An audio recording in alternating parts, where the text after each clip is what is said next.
olyan szép és jó dolgokat hallottunk mindez idáig, és engem is örömre derít az, amikor itt a testvérek körében megemlékezünk erről a csodálatos ünnepről, amit lehet, hogy a világ is megünnepel, és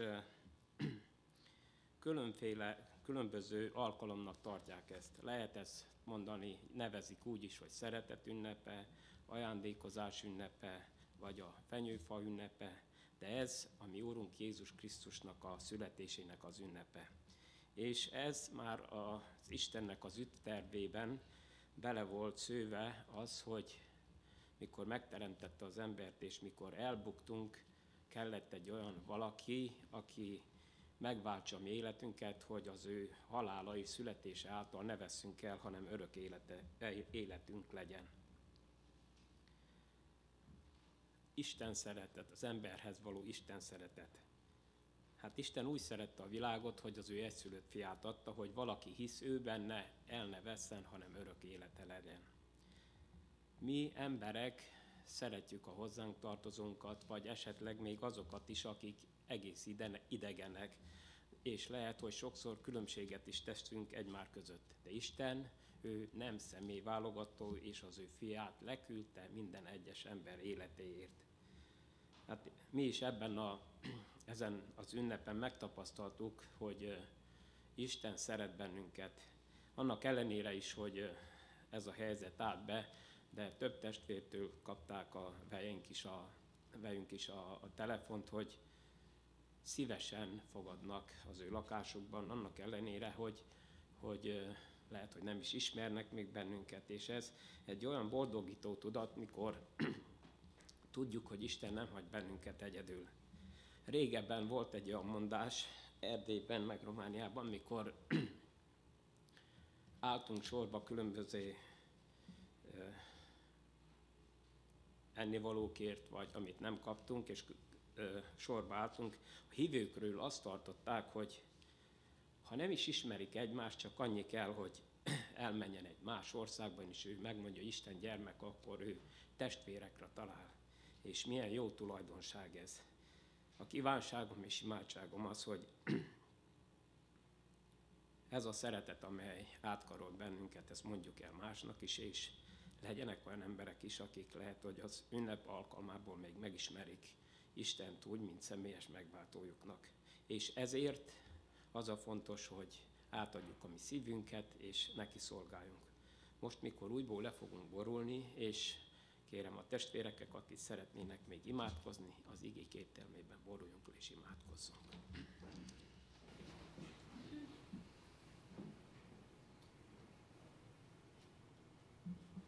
Jó, Atyám, magadtanak téged azért, hogy te vagy magad a szeretet.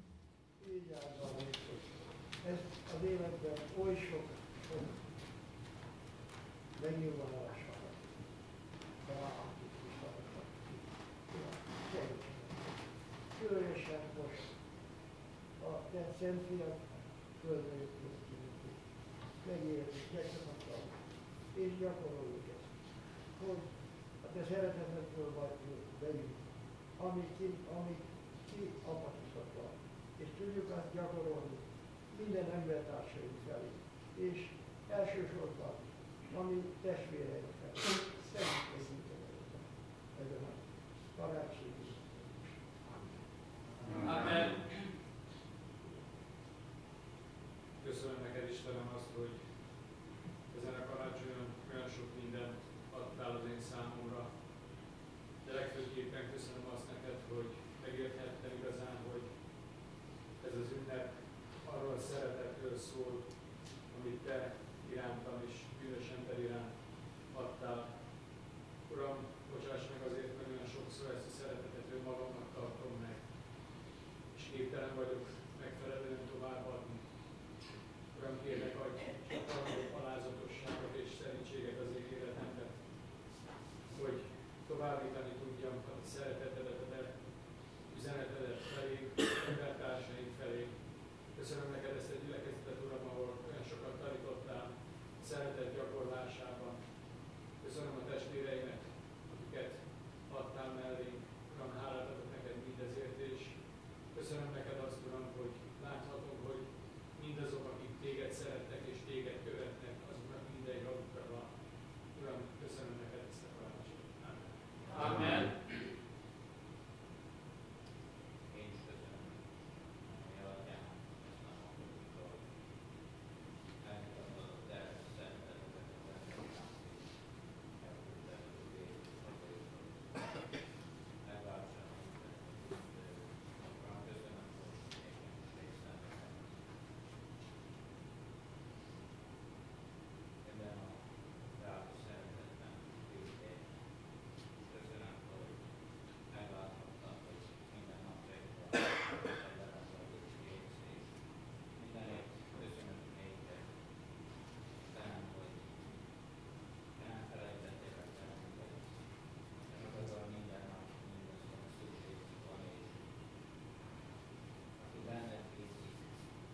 világot, hogy lejött a mennyből, Jézus panából, eljött bűnösökért.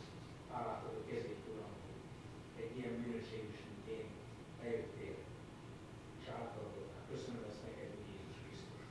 Legyen áldott szemben, tényleg egész napon át megkérjük, hogy még azokkal is, akik ezekben az órákban talán szenvednek, talán nincs meleg otthonuk, Uram, te tekintsére jár, és te a körül őket, áldod őket, kérlek Jézus Krisztus. Amen.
Amen.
Amen.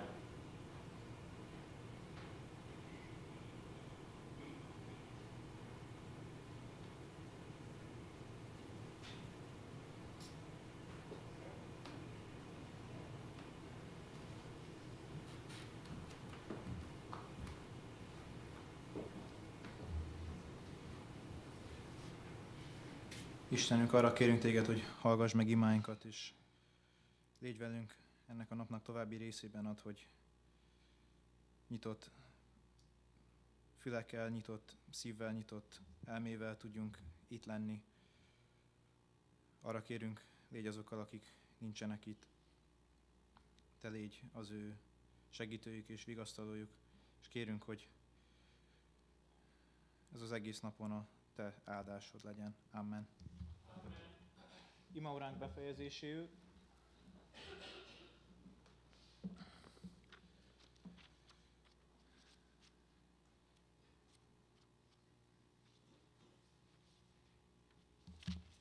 énekeljünk egy éneket.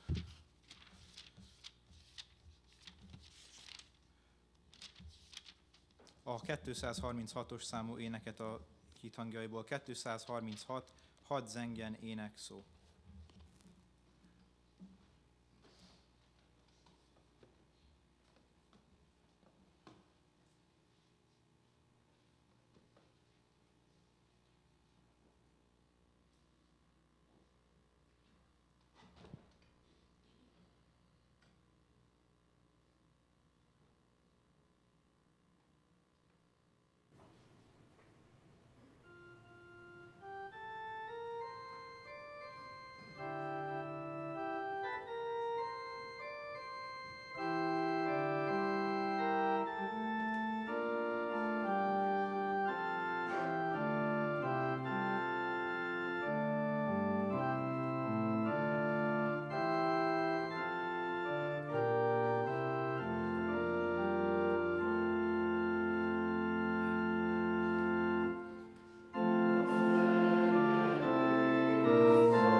Imádkozzunk, testvérek!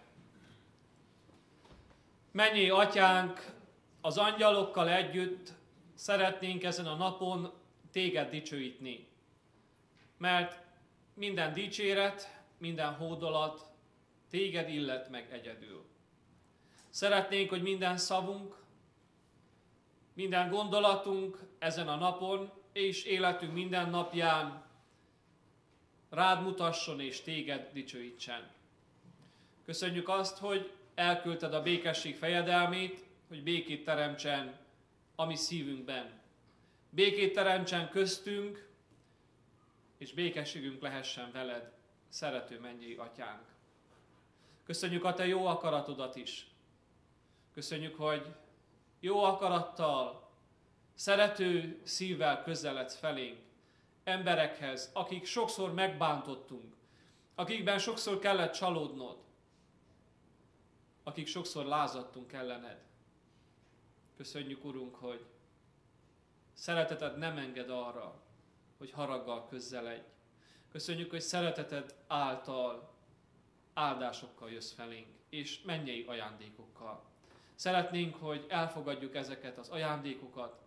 Szeretnénk, hogy miénk lehessen ezen a napon és életünk minden napján mindaz, amit nekünk ajándékoztál Jézus Krisztusban, a te kimondhatatlan ajándékodban. Hálát adunk azért, hogy van meleg itt az imaházban, hogy van világosság. De mindenek fölött hálát adunk, te érted, Jézus Krisztus, akiben mindent megkaptunk, amire az életben, itt és az örökké valóságban szükségünk lehet. Amen. Foglaljatok helyet, kedves testvérek!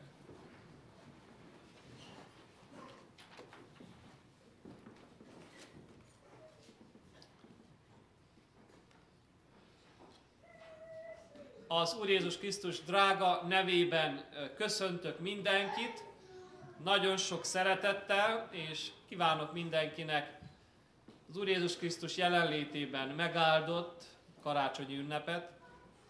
Kívánom azt, hogy vele ünnepeljünk, akiről szól ez az ünnep, aki miatt van ez az ünnep.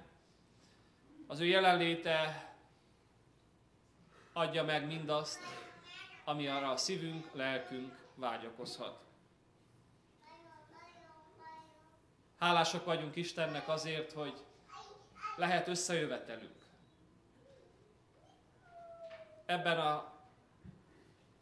Ezen a héten nem volt ez olyan természetes, ugye, mint máskor. Vasárnap el kellett hagynunk az Isten tiszteletet, mert sötétség és hideg volt az imaházban, áram hiányában. Hála az Úrnak, megjött az áram, és együtt lehetünk. Gondolkoztam azon, hogy karácsony környékén milyen sok villanyáramot elpazarol ez a város, de nem csak mi természetesen, nem vagyunk mi rosszabb, mint mások. Csak éppen talán most minket figyelmeztet mindaz, ami történt. Figyelmeztet arra, hogy nem olyan egyértelmű az, hogy van meleg, hogy van fény. Nem olyan egyértelmű, hogy jöhetünk az imaházba. Nem olyan egyértelmű, hogy ünnepelhetünk. Sok embernek még ma sincs áram és meleg a lakásban. Csercsa Tamás testvéreink ezek közé tartoznak a családdal együtt, ugye? Úgy tudom, Jurás testvéreik, amikor legutóbb beszéltem velük, még náluk sem volt áram. Csikász Ágnes testvérünknél sem volt, amikor legutóbb hallottam. És sokan mások voltak, akik a hét folyamán hiányolták a meleget, a fényt. Kegyelem, hogy együtt lehetünk. Köszöntjük szeretettel a Kürti családot, Elemér és Éva testvéreinket, Bernadettnek a szüleit. Örülünk, hogy eljöttetek közzénk erre az ünnepre, az új évre. Köszönjük a szolgálatot, Elemér testvér, és ha köszöntést hoztatok, valami van a szívetekben, amit megosztanátok a közösségünkkel, kérünk szeretettel.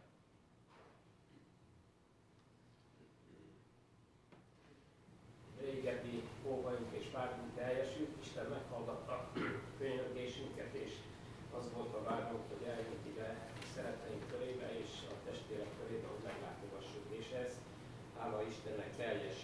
és ezért nagyon hálásak szívünk. És hozzuk a gyülekezet üdvözletét, amely erre az évre való mottónk, amely megtalálható a Zsidókhoz írt levél 10. rész 39. versen. De mi nem vagyunk a meghátrálás emberei, hogy elveszünk, hanem a hitéiből életet nyerünk. És nekünk is ez a kívánságunk, hogy először mi magunk ne legyünk a meghátrálás emberei, hanem ha kegyelmet kaptunk és elfogadtunk Jézus, mint személyes megváltónknak, akkor kövessük őt, és a hit emberei lehessünk, hogy majd egykor elnyerjük azt a koronát, amelyet készített az ő szeretők számára. És erre az ígéretben üdvözlők a testvérek. Nagyon szépen köszönjük. Köszönjük szeretettel Szűcs Olga testvérnőt, aki megérkezett, hogy itt legyen velünk és férjével. Olga testvérnő, ha van egy köszöntő szavad, kérünk szeretettel. Én is üdvözlöm a gyülekezetet, és a Tesszalonika levél 5. rész 23. versével köszöntöm a testvéreket, amikor szoktam köszöntetni valakit igényből, először mindig magamnak mutatom a testvéreknek. Maga pedig a békességnek Isten a szenteljen meg titeket mindenestől, és az egész valatok, mind lelketek, mind testetek. Feltettetlenül őriztessék meg a nők Jézus Krisztusát. Nagyon szépen köszönjük. Kívánjuk Olga testvérnek, hogy érezze itthon magát, köztünk, a gyülekezetben és a családban. Jéger Pál testvérrel beszéltem a héten, köszönti sok szeretettel a testvéreket, áldott ünnepet kíván. És ezúttal mi is köszöntjük mindazokat, akik az interneten követik a mi istentiszteletünket. Kívánjuk azt, hogy Jézus legyen a központ ebben az ünnepben, és hadd tapasztaljuk meg az Isten szeretetét mindannyian, bárhol is találtassunk. Az is kegyelem, hogy nem csúszott az út itt az imaház udvarán és a járdákon. Köszönjük Balla testvérnek, hogy József eljöhetett és lesózhatta a parkolót és a járdákat. Köszönjük Dávidnak és Sebastiánnak, hogy ők is besegítettek és eltakarították a jeget. Az Úr áldja meg mindenkit, aki hozzájárult ehhez a immár nem hótakarításhoz, hanem jégtakarításhoz. Kérjük szeretettel a testvéreket, hogy a végén maradjunk vissza néhány pillanatra, hogy megbeszéljük véglegesen a szilveszter eseményeit. Kérem tehát a testvéreket az alkalom végén visszamaradni. Ha esetleg valakinek lenne még valamilyen kijelentése, közölnivalója, köszöntése, kérjük szeretettel. Kérjük Somogyi testvért. Hát sok viszonyosságot éltünk át a hét folyamán, hadd mondjak már egy kis örömhírt is. Van egy kis fogocskán Magyarországon, Albertésen nevű kisvárosban. És őtől kaptam egy üzenetet telefonon, hogy nem hiába van az internet, mert az ő kisvárosukban körülbelül a fele gyülekezetnek mindig figyeli az itteni istentiszteletet. A püspökségnek a szolgálatát. Nagyon örültem ennek az érdeklődésnek, és nagyon örülök annak, hogy nem volt hiába az internetnek a lehetőség. Örülünk, Somogyi testvér. Hát köszönjük Cselcsa Róbert testvérünknek, aki háttérből végzi ezt a munkát. Őnek az arca nem látszik a képen, de neki köszönhetjük, hogy működik a közvetítés. Az Úr áldjon meg Róbert ebben a szolgálatodban, kitartást továbbra is. Örülünk, hogy mikor ilyen vízhangot hallunk, kívánjuk, hogy a közvetített íge áldást jelentsen mindazoknak, akik hallgatják. Ha még valakinek lenne köszöntése, kijelentése, kérjük szeretettel. Ha nincs, énekeljünk lelkesen, örömmel a 630-as éneket. Ó, te üdvadó, áldást, fényt hozó, békét hirdető karácsony. Énekeljünk örömmel, énekeljük lelkesen, és az ének alatt adakozásunkkal is szolgálunk a mi Urunknak. Adakozzunk jókedvel, odaadóan, mert a jókedve adakozót szereti és megáldja az Isten. Énekeljünk és adakozzunk.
Drága testvéreim, karácsonyi ígét olvasunk Lukács evangélistának a könyvéből, a második részből, az első 20 verset fogjuk felolvasni. Lukács evangéliumának a második részéből az első 20 verset olvassuk, és hogy még közelebb jöjjön az ige hozzánk, együtt fogjuk felolvasni. Kérem a testvéreket, akinél van Biblia, egy-egy verset, érthetően, hangosan olvassa, hogy mindannyian hallhassuk, és együtt részt vehessünk az ige felolvasásában. Megkezdem, és kérem a testvéreket tovább folytatni. Lukács második része, első verstől a 20-as versig. Történt pedig azokban a napokban, hogy Augustus császár rendeletet adott ki. Írják össze az egész földet. Ez az első összeírás akkor történt, amikor Szíriában Cirénius volt a helytartó. Elment tehát mindenki a maga városába, hogy összeírjen. Felment József is a galileai Názáretből Judeába, a Dávid városába, amelyet Betlehemnek neveznek, mert Dávid házából és nemzetségéből való volt. Hogy összeírják édeskével Máriával együtt, aki áldott állapotban volt. És történt, hogy amíg ott voltak, eljött szülésének ideje. És szüli az elsőszülött fiát, és bepójálá őt, és helyezteti őt a jászolba, mivel hogy nem valanékig helyük a vendégfogadó háznál. Valának pedig pásztorok azon a vidéken, akik kőn a mezőn tanyáztak és vigyáztak éjszakán az ő nyárok mellett. Suddenly an angel of the Lord appeared among them, and the radiance of the Lord's glory surrounded them, and they were terrified. És mondta az angyal nekik, ne féljetek, mert íme hirdetek nektek nagy örömet, mert az egész népnek öröme része. Üdvözítő született ma néktek, aki az Úr Krisztus a Dávid városában. A jel pedig ez lesz számotokra, találtok egy kis gyermeket, aki megpójálva fekszik a jászolban. És hirtelen mennyei seregek sokasága jelentek meg az angyallal, akik dicsérték az Istent, és ezt mondták. Glory to God in the highest, and on earth peace to men on whom his favor rests. És ő, amikor elmentek az angyalok, a tőlük a mennybe mondának a pásztor emberek egymásnak. Menjünk el mind Betlehemig, és lássuk meg egy dolgot, amelyet az Úr megjelent nékünk. Elmennének azért sietséggel, és megtalálják Máriát és Józsefet, és a kisgyermeket, ki a játszódban fekszik valamit. És ezt láttam elkedett egy részig gyermeket.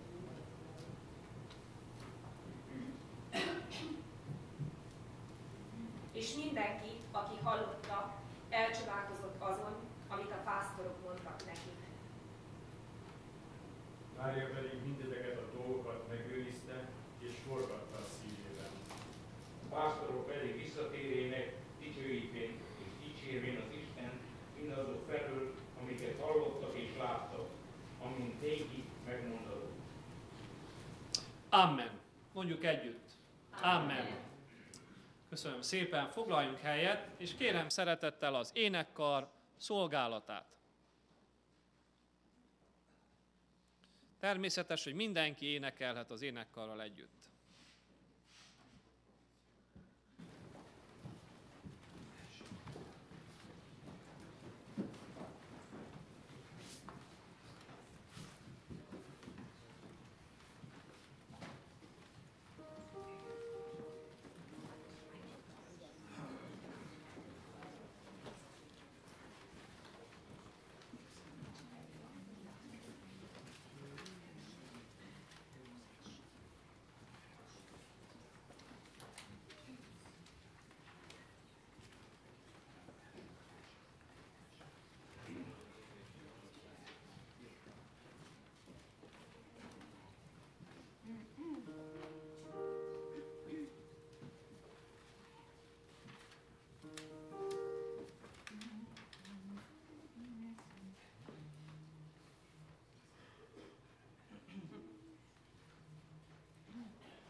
hideg lakások elől. Hála az Úrnak, hogy volt egy ilyen lehetőség, hogy elmehessenek. Van, aki visszajött, van, aki még nem tudott visszajönni, vagy nem jöttek vissza. Gondoljunk egymásra, imádkozzunk egymásért, támogassuk egymást ezekben az időszakokban. Baptista identitásunk egyik meghatározó vonása az, hogy szeretünk énekelni. Emlékszek arra, hogy egészen fiatal gyermekkoromtól kezdődően az imaházban megtanultam a kottát, megtanultam mandolinozni, majd egy keveset orgonázni és gitározni is. Nincs túl jó zenehallásom, úgyhogy egyikben sem lettem remek művész, de szükség esetén hasznomra vált az, amit gyülekezetekben tanulhattam. Szoktak is úgy beszélni rólunk baptista gyülekezetekről, mint ahol helye van az éneklésnek. Ez nagyon jó dolog, mert a Bibliában egy központi helyet kap az éneklés. Az éneklés által való szolgálat. Különösen az Úr Jézus születése előtt, illetve az ő születésekor, valamint az ő születése után is felhangzottak egyéni, avagy közösségi énekek. Legalább 5 ének van, ami kapcsolatos az Úr Jézus Krisztus jövetelével a Bibliában. Sajnos egyiknek sem ismerjük a dallamát, de Isten gondoskodott arról, hogy a szövege ezeknek az énekeknek meg legyen örökítve.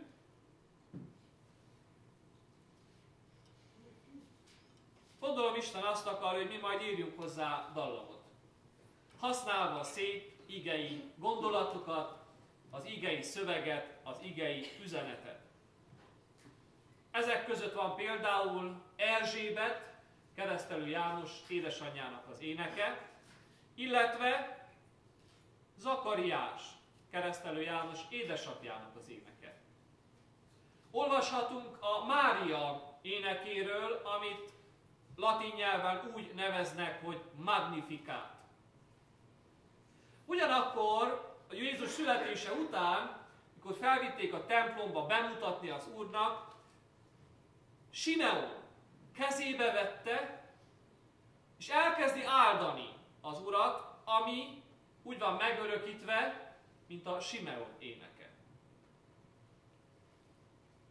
És nem utolsó sorban, Jézus születésekor, karácsony este, a betlehemi mezők fölött elhangzott, úgy hiszem, a legszebb ének, amit emberi fül valaha hallott.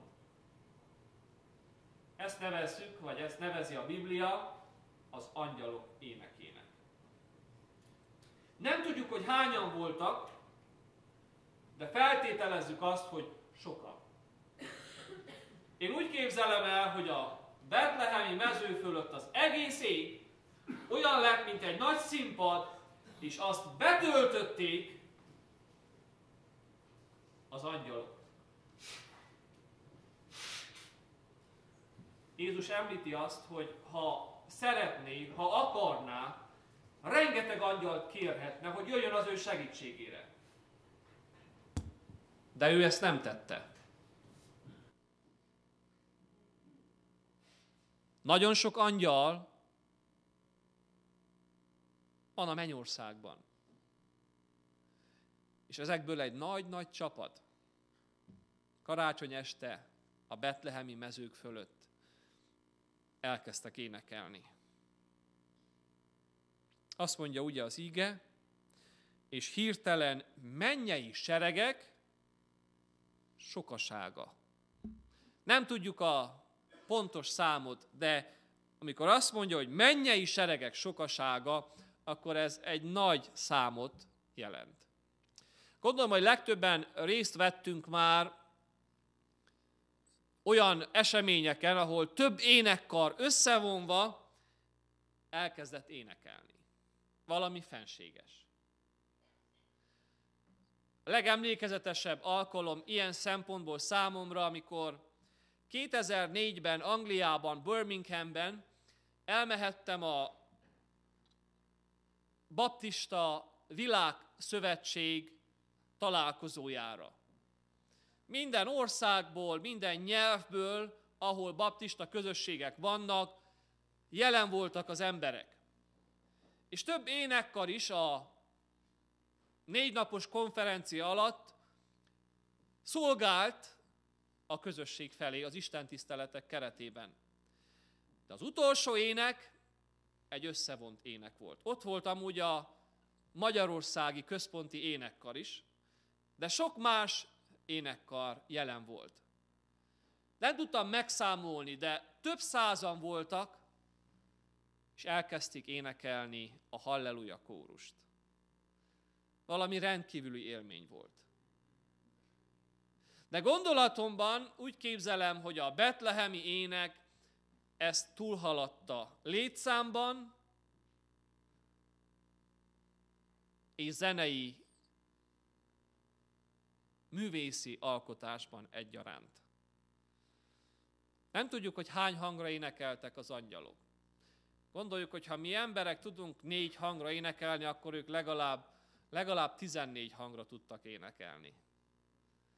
Valami olyan képességük lehet az angyaloknak, amit nekünk nehéz felfogni itt a földön. De egy pillanatra ezek az egyszerű pásztorok meglátták, meghallhatták a leggyönyörűbb éneket, a leggyönyörűbb énekkart, amit itt a földön emberi fül valaha is hallhatott.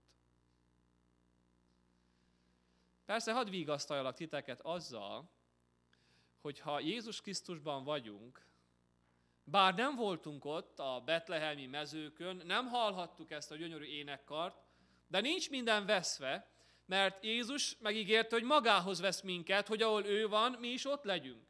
És ott újra hallhatjuk majd az angyali énekkart.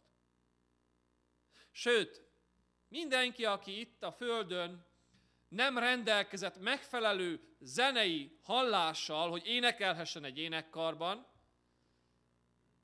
azok is ott tökéletes hangon fognak majd énekelni. Tivadar testvér, majd mi is fogunk énekelni együtt. Nekünk is lesz helyünk az énekkarban. Ezzel nem mondom, hogy Tivadar testvérnek nincs jó hangja, ő mondta, meg mások mondták neki. Csodálatos lehetett az az este. Csodálatos lehetett az az énekkar. De hát ennyit a hangzásról, meg a szépségről, mert ezt csak elképzelni tudjuk.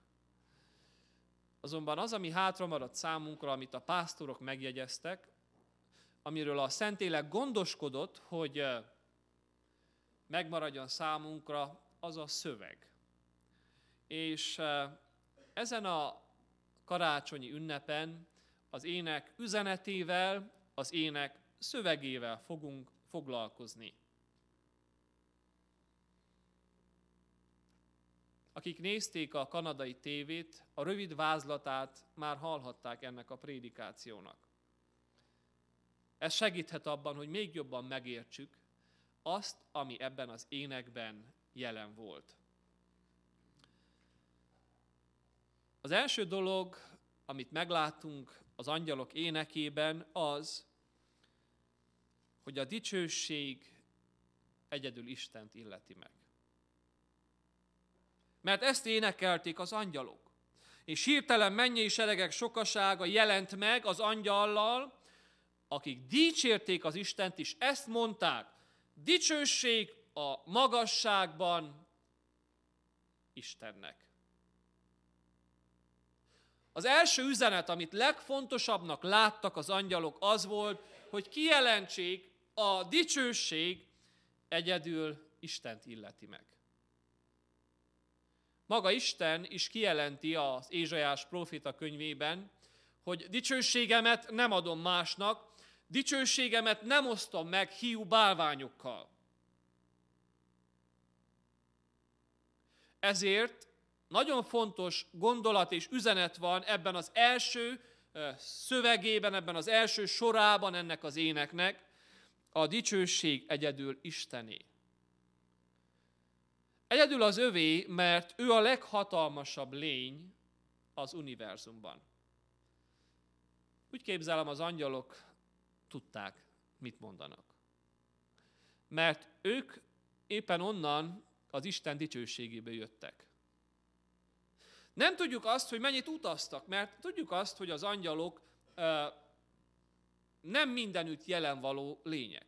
Isten mindenütt jelen van, omnipresent, mondjuk ezt ugye angolul, a latin szövegből inspirálódva, a szóból inspirálódva. Mindenütt jelen való, de az angyalok nem mindenütt jelen valóak. Tudjuk például Dániel próféta könyvében, ugye, hogy amikor az arkangyal jött, hosszú időbe került, amíg elérkezett a prófétához. Mert vissza lett tartva.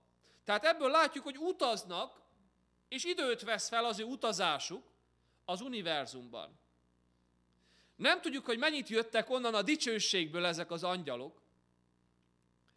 Amikor megérkeztek oda a betlehemi mezők fölé, és meglátták a reszkető, félelemmel teli pásztorokat, nem mondhattak mást, mint azt: a dicsőség egyedül Istené. Semmiképpen nem egy teremtett lényé. Semmiképpen nem egy olyan személy, aki összeesik és reszket egy angyalnak a meglátásán. Hogy vehetné el egy ilyen ember azt a dicsőséget, aki azt illeti meg, aki teremtette az összes angyalt? Aki teremtette az összes csillagot?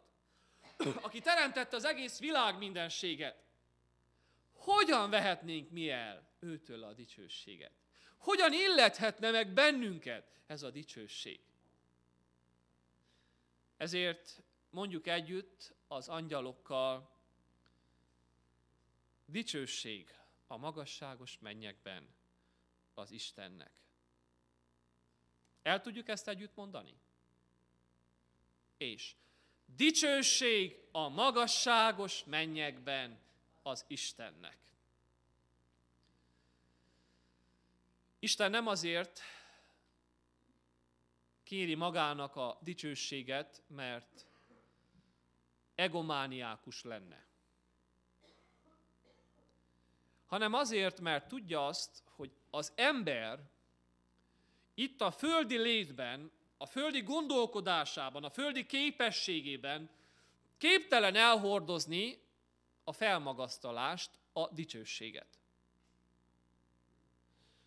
Lord Acton mondta a bölcs mondását, ugye, hogy power corrupts, and absolute power corrupts absolutely. Vagyis a hatalom megront. És az abszolút hatalom vagy abszolút mértékben képes megrontani embereket. Láttuk ezt ilyeneknél, mint például Hitler, akit dicsőítettek az emberek, akit szinte istenként láttak az emberek, hogy mennyire megrontotta őt a hatalom. Láttuk ezt Romániában, a Ceausescu elvtársnál, láttuk ezt a római császároknál, hogy amikor az ember nagyobb dicsőséget kap, mint amit ember megillet, ezt a legtöbben nem tudják elhordozni. Legtöbb esetben az ember fejébe száll a dicsőség, szokták mondani, találóan a magyar közmondásban. Ezért énekelték karácsony este az angyalok ezt: a dicsőség egyedül a magasságos mennyekben lakozó Istené. Ez nem azt jelenti, hogy az embert nem illeti meg adott esetekben dicséret. Sajnos sokszor félreértjük ezt a gondolatot, hogy a dicsőség egyedül Istené, és félünk egymást megdicsérni, amikor látunk egymásban valami jót, valami értékeset. A legrosszabb az, amikor valaki saját gyermekét fél megdicsérni, hogy nehogy fejébe szálljon a dicséret. Az egyik legnagyobb hiba, amit elkövethetünk, amikor visszavonjuk a dicséretet, a megdicsérést testvérünktől, barátunktól, gyermekeinktől.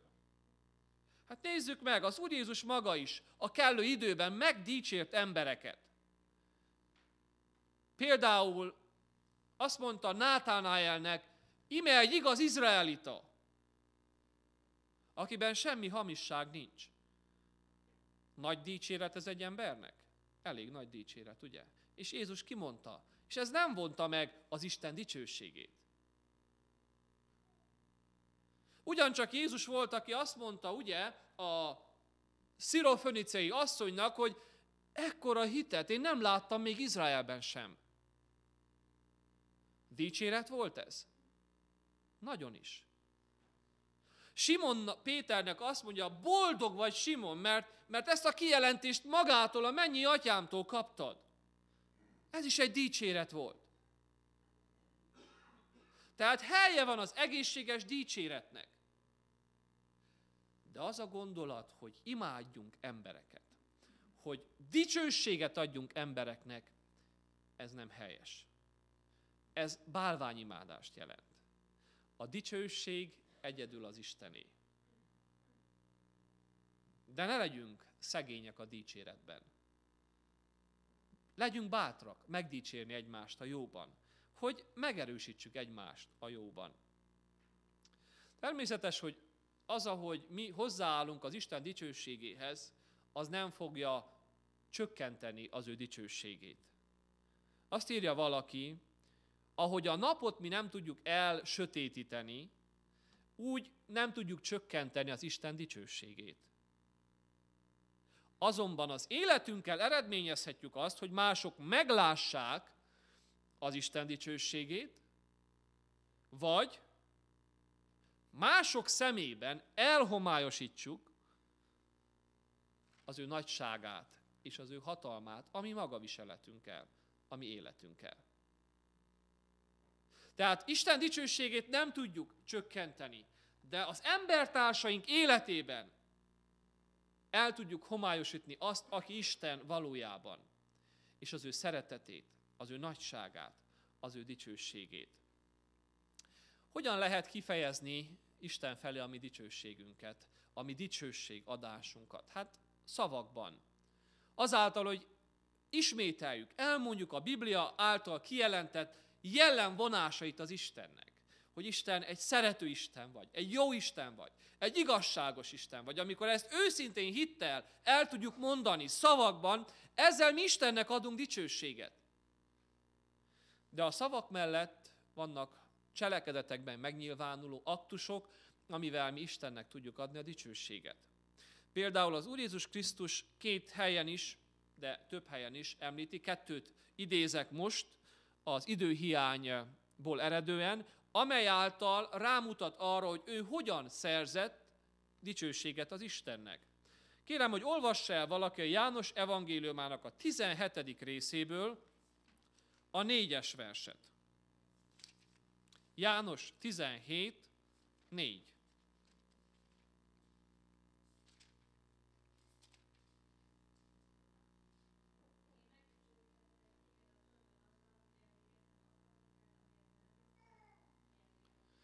Tehát Jézus egyértelműen kijelenti, azzal dicsőítette meg a Jóistent, az Atyát, hogy amit az Atya rábízott ezen a földön, ő elvégezte. Hogyan tudjuk ezt alkalmazni a mi életünkben? Ha egyen-egyenként megkeressük azt, amiért mi születtünk erre a földre. Ha egyen-egyen megkeressük azt, amit tehetünk, hogy szebb és jobb legyen ez a világ. Ezt várja tőlünk az Isten. És ha ezt elvégezzük, amit Isten elvár tőlünk, amire Isten teremtett minket, ezzel, ahogy Jézus tette, mi is dicsőíthetjük Istent. Egy másik íge ugyancsak a János evangéliumában, a 15. részben a 8-as vers. Kérem, ezt is olvassa el valaki. János 15, 8.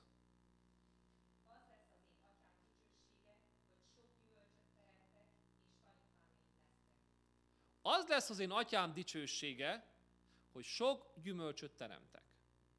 Tehát a lelki gyümölcstermés egy másik lehetőség, amivel mi Istent megdicsőíthetjük. Mert amikor önmagunkról elterelődik a fény, a jó cselekedetek, a szeretet gyakorlása, az egymás felemelés, az egymás bátorítása által, akkor valójában Istenre mutatunk. Akkor valójában Isten jön be a képbe, és az ember háttérbe szorul. Mert amikor valakinek úgy segítünk, hogy közben kimutatjuk, hogy azért tesszük, mert megtehetjük, mert nagyobbak vagyunk nála, nem tudja valaki örömmel fogadni így a mi segítségünket. De amikor valakinek úgy segítünk, alázattal, szeliden, elmondva azt, hogy segítünk, mert mi is a magunk helyén segítséget kaptunk, ebben Isten meg tud dicsőülni, ha sok gyümölcsöt termünk. A lélek gyümölcsét, a jó cselekedetek gyümölcsét. Az első üzenet tehát az angyalok énekében az a dicsőség, Istent illeti meg egyedül. A második üzenet azonban ehhez hasonló szépségű. A földön békesség. Az angyali éneknek a második üzenete az, hogy elérkezett a földre az Úr Jézus Krisztus megszületésével a békesség. Nem mindig úgy, ahogy mi képzeljük, és nem mindig olyan békesség, ahogy mi elgondoljuk. Az Úr Jézus békessége először Istennel állítja helyre az állapotot, aztán embertársainkkal és önmagunkkal. Mondják ezt, hogy függőleges, vízszintes és körkörös békesség. Békesség Istennel, békesség az emberekkel, és békesség önmagammal. Egyedül Jézus Krisztus képes ezt a tökéletes, teljes, minden irányba kiterjedő békességet megadni az ember életébe. Minden az Istennel való békességgel kezdődik.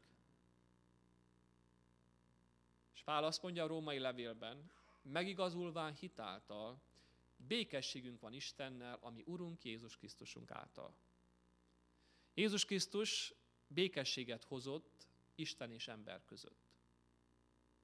A második lépés békesség önmagunkkal. Mert addig, amíg az ember nem tud önmagával és önmagában megbékülni, nem tud sem Istennel, sem embertársaival igazán békességben és szeretett kapcsolatban élni. Az az ember, akinek problémái vannak önmagával, annak problémái lesznek Istennel is és másokkal is. Nagyon fontos a belső békesség. Emlékszek a saját életemben, ugye gyülekezetben nőttem fel, ismertem Istent, ismertem a Bibliát. De sok esetben olyan háborgás volt a lelkemben, amit nehéz szavakba ölteni.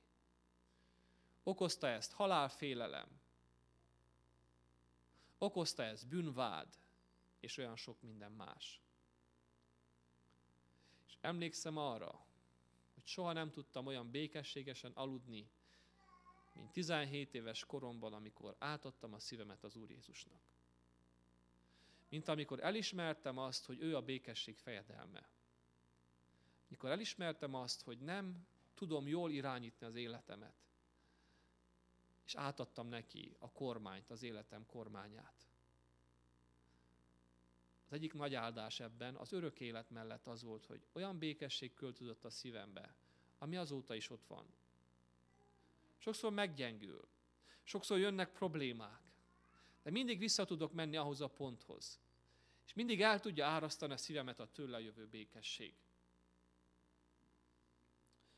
Aztán ami az Istentől jövő békesség egyik másik áldása az a harmadik, hogy békességben élhetünk egymással itt a Földön. Nem kell háborúskodnunk. Nem kell haragudjunk. Nem kell haragot hordozzunk a szívünkben. Ez nem azt jelenti, hogy nem hordozunk. Ez nem azt jelenti, hogy sok esetben nincs ott az ember szívében harag és meg nem bocsátás, még magukat hívőknek nevező emberek életében is, ez csupán azt jelenti, hogy nem kell ott legyen, és nem kell így élni. Örömmel elmerem mondani azt, hogy senkire ezen a földön nem haragszok. Nem tudom, hogy rám haragszanak-e az emberek, tudtom, ma nem tudok senkit, aki nagyon haragudna rám, de Isten megengedte és megadta ezt a kegyelmet, hogy ne haragudjak senkire. Most így érzek. Voltak pillanatok, amikor volt olyan dű a szívemben ember iránt, hogy képes lettem volna megverni, vagy akár talán megölni egy embert. Nincs többet ott. Mert megismertem a békesség fejedelmét. Ezért ezen az ünnepen, ha esetleg van valakinek a szívében harag, keserűség, megbocsátatlan dolog, hadd bátorítsalak arra, békesség a földön. Legyen békesség a szívedben, legyen békesség a környezetedben. Engedd el a tartozásokat. Tanuld meg, mit jelent úgy élni, hogy nem haragszol senkire. Tanuld meg, mit jelent úgy élni, hogy nem rándul görcsbe a gyomrod, amikor meglátsz valakit. Nincs ettől szebb élet. Hadd olvassok el nektek egy gyönyörű példát, a megbocsátás egyik gyönyörű példáját. Angolul van a történet, megpróbálom lefordítani, hogy mindenki megértse. Gyönyörű példa arra, hogy meg lehet bocsátni az ellenünk vétkezőknek, mert megszületett a békesség fejedelme. Victoria Ruvolo tudna nekünk beszélni a hirtelen fájdalomról. Egy november este 2004-ben egy sarokra volt a házától, és azzal, ami történt, egy hónap múlva ébredt fel a kómából. 44 éves volt, New Yorkban lakott, és hazafele vezetett Long Islandben.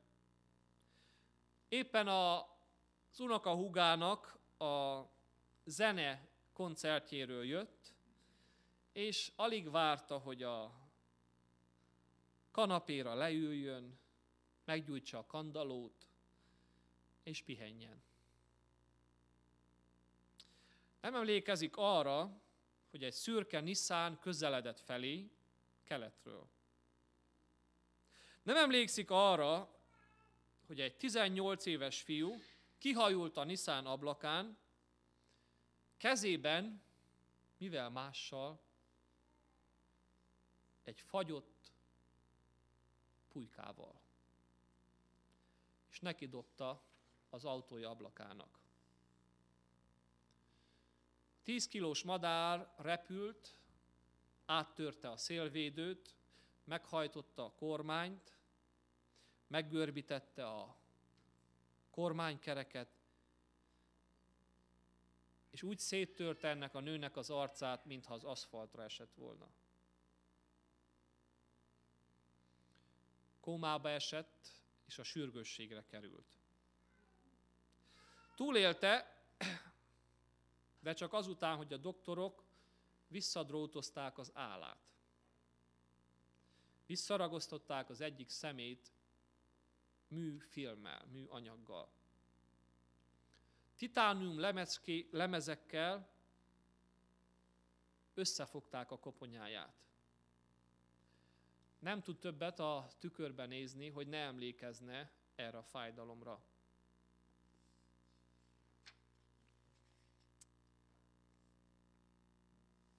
Kilenc hónappal később, ez a szörnyű novemberi este után, ez a nő, Victoria, szemtől szembe, angolul tetszik, ahogy mondja, she stood face to titanium bolted face with her offender in court. Szemtől szembe, vagyis titániummal összefogott koponyával, arctól arcba állt ezzel a személlyel, aki ártott neki.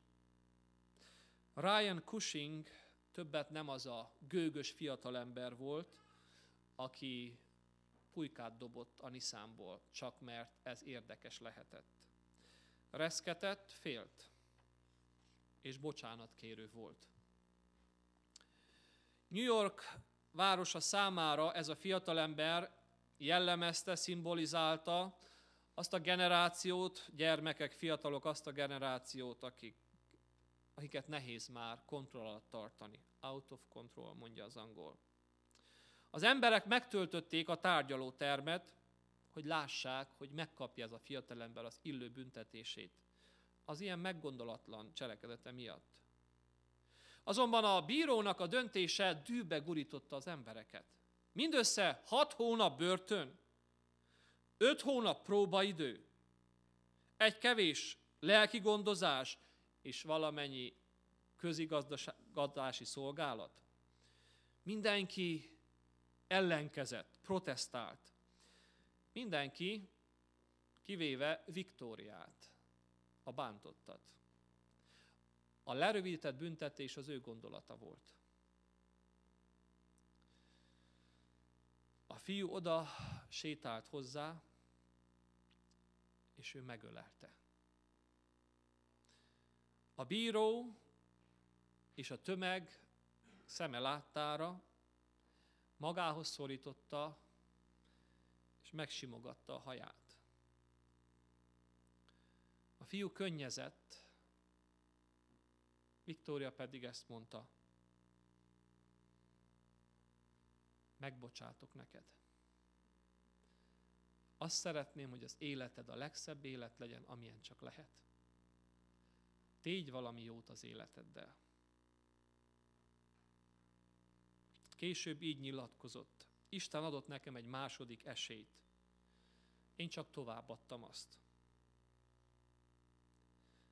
Azt is mondja, ha nem engedtem volna el ezt a haragot, megemésztett volna a bosszúvágy, a bosszúállás utáni vágy. Megbocsátás által tovább tudtam lépni. Ez a szörnyű eset az ő missziójához vezetett. Önkénteskedik a város probation departmentnél, ahol ugye az embereket kiengedik, és aztán próbaidőn tartják. Így fogalmaz, elolvasom angolul. I'm trying to help others, but I know for the rest of my life I'll be known as the turkey lady. Could have been worse. He could have thrown a ham. I would be Miss Piggy. Magyarul úgy van: egész életemben szeretnék segíteni másokon. Bár tudom, hogy pulyka hölgynek fognak nevezni. De lehetett volna rosszabbul is. Dobhatott volna egy sonkát. És így disznóhölgy lettem volna. Elolvastam ezt a történetet. Köszönöm Dávid Erika ezt a könyvet. Nagyon jó könyv. Úgy éreztem, egyik legtökéletesebb példája, bár mindannyian hallottunk és láttunk a megbocsátásnak. Elengedni. Békességben élni. Békesség a földön az embernek. Ennek ellenére sajnos nem mindenkinél látszik ez a békesség. Sem az atyával, sem az önmagunkban megtalált békesség, sem pedig az egymással való békesség. Ezen az ünnepen kérjünk Istentől békességet. Kérjünk Istentől kegyelmet. Hogyan töltheti be ez a békesség mindenki szívét? Van ennek feltétele is. Pál apostol a Filippi levélben, a 4. részben elmondja azt, hogy lehet, hogy ez az Istentől jövő békesség, amit hirdettek az angyalok, amit Jézus Krisztus kijelentett, hogy lehet az mindenkié? Hogy uralkodhat az a mi szívünkben? Filippi 4, 4-től 7-ig. Örüljetek az Úrban mindenkor. Ismét mondom, örüljetek. A ti szelídségetek legyen ismert minden ember előtt. Az Úr közel. Semmiért se aggódjatok, hanem imádságban és könyörgésben mindenkor hálaadással tárjátok fel kéréseiteket Isten előtt. 3 dolgot mond az apostol. Örüljetek mindenkor. Ismét mondom, örüljetek.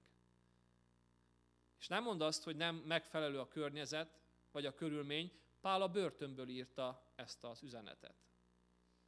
Örüljetek az Úrban mindenkor. Második dolog, amit mond az apostol, legyetek szelíd emberek. Legyetek alázatos emberek. Legyen ismert mindenki előtt, otthon a családban és a családon kívül a ti szelídségetek. És legyetek háládatosak. Legyetek megelégedett emberek.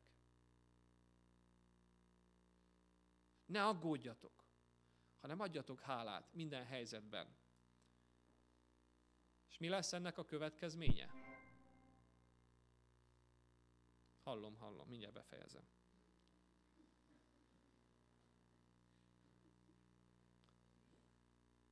Mi lesz a következménye? És az Isten békessége, mely minden értelmet meghalad, meg fogja őrizni szíveteket és gondolataitokat a Krisztus Jézusban. Az a békesség, amit Jézus hozott, ami elérkezett karácsony este hozzánk, az meghaladja az emberi képességet, az emberi értelmet. Hogy egy asszony, aki ennyit szenved semmiből, egy fiatalember cselekedetéből, hogy tud így megbocsátni? Hogy tudja így elengedni? Ez meghaladja az emberi elmét, az emberi elképzelést.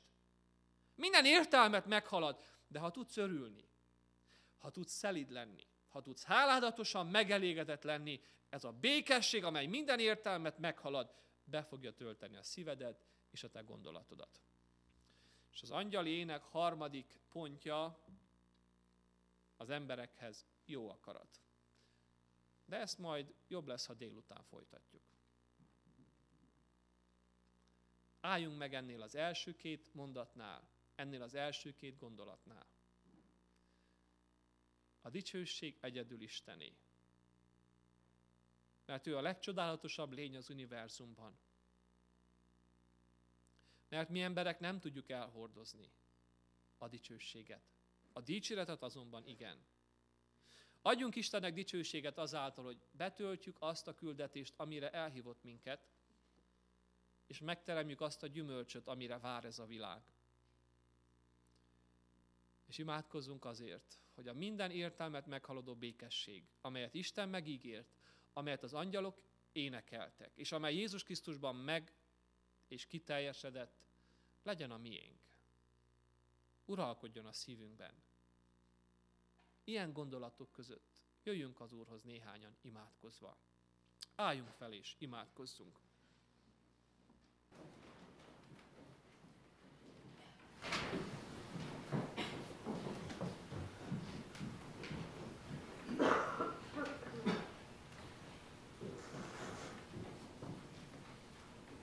Jó atyám, maradtalak élők.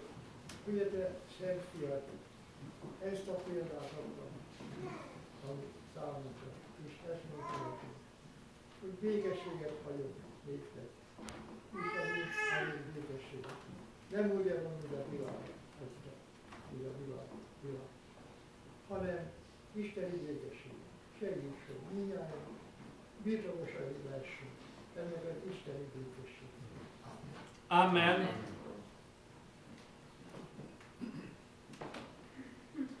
Köszönöm, hogy Jézus, hogy azért jöttél erre a világra, hogy békességet és szeretetet hoz nekünk. Szükségem van a te békességedre, hogy amikor feszülnek az én idegeim, és elveszítem az én békességemet, akkor te legyél az, aki megadod nekem azt a nyugodtságot, békét, amit csak te tudsz adni. Kérlek, munkád ezt ki bennem is, segíts, hogy sikerül. Amen. Amen. Istenem, dicsőség a te szent nevednek Jézus Krisztus áldozatáért, amely által az enyém is a kegyelem, a megbocsátás nap mint nap. Köszönöm Istenem, hogy erre tudok visszanézni, és ez minden felém elkövetett dolgot megbocsátásra ösztönöz. Köszönöm Istenem, hogy visszanézve erre, tudom, hogy semmi mást nem tehetek, csak hogy szeretni és másokat különnek tartva megbocsátani. Bocsáss meg, hogy sokszor makacs módra, ez nem az első pillanatban jön, de köszönöm a te szent lelked minden elvégző erejét, hogy dolgozik bennem. És hálát adok neked ezért a mai napon, Istenem, és hálát adok azért a csodálatos békességért, ami valóban minden emberi értelmet felül haladó, és a miénk lehet. Hála neked ezen a karácsonyon mindezért. Amen. Amen.